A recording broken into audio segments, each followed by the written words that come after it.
અમરેલીના પાયલ ગોટી કેસમાં પુરુષોત્તમ પીપળિયાની પોસ્ટ સામે આવી છે। પુરુષોત્તમ પીપળિયા દ્વારા અમરેલીના નેતાઓ સામે તીર છોડવામાં આવ્યું છે। તેમણે ફેસબુક પર પોસ્ટ કરીને અમરેલીના નેતાઓ પર પ્રહારો કર્યા છે। હવે પુરુષોત્તમ પીપળિયાની આ પોસ્ટ સોશિયલ મીડિયામાં ખૂબ જ વાયરલ થઈ રહી છે। થોડાક સમય પહેલા અમરેલીના પાયલ ગોટીએ મુખ્યમંત્રી ભૂપેન્દ્ર પટેલને પત્ર લખીને ન્યાયની માંગણી કરી હતી। નમસ્કાર, જમાવટ સાથે હું છું પાર્થ।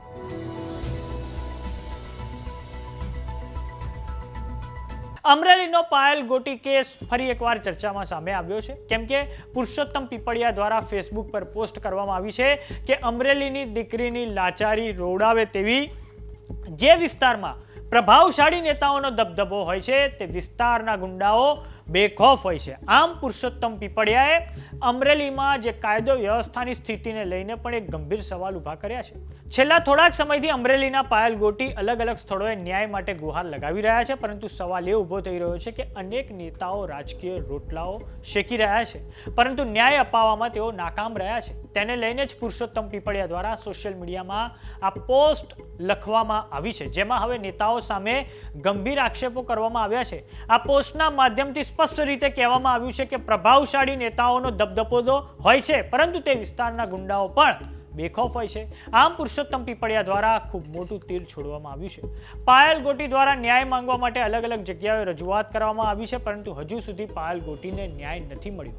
વાત કરીએ અમરેલીના ખૂબ ચર્ચિત પાયલ ગોટી કેસની, તો આ વર્ષની શરૂઆતમાં એટલે કે જાન્યુઆરીમાં અમરેલીના ભાજપ એમએલએ કૌશિક વેકરિયા સામે લેટર બોમ્બ ફોડવા મામલે પોલીસ દ્વારા તેમની ધરપકડ કરવામાં આવી હતી, અને આ પછી પાટીદાર યુવતી પાયલ ગોટીનું રિકન્સ્ટ્રક્શનના નામે જાહેરમાં સરઘસ કાઢ્યા બાદ રાજકારણ ખૂબ ગરમાઈ ગયું હતું।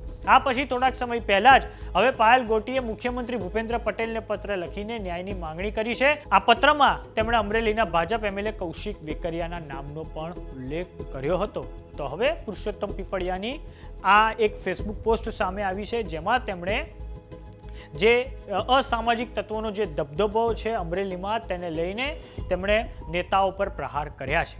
તો પુરુષોત્તમ પીપળિયાની આ પોસ્ટને લઈને તમારું શું માનવું છે અમને કોમેન્ટ બોક્સમાં લખીને જરૂર જણાવો। જો તમે અમને યુટ્યુબ પર જોઈ રહ્યા તો સબસ્ક્રાઇબ કરો, જો તમે અમને ઇન્સ્ટાગ્રામ અને ફેસબુક પર જોઈ રહ્યા તો ફોલો કરો, સાથે જ અમારી વોટ્સઅપ ચેનલ આવી ગઈ છે, જોઈન કરવાનું ના ભૂલતા। નમસ્કાર।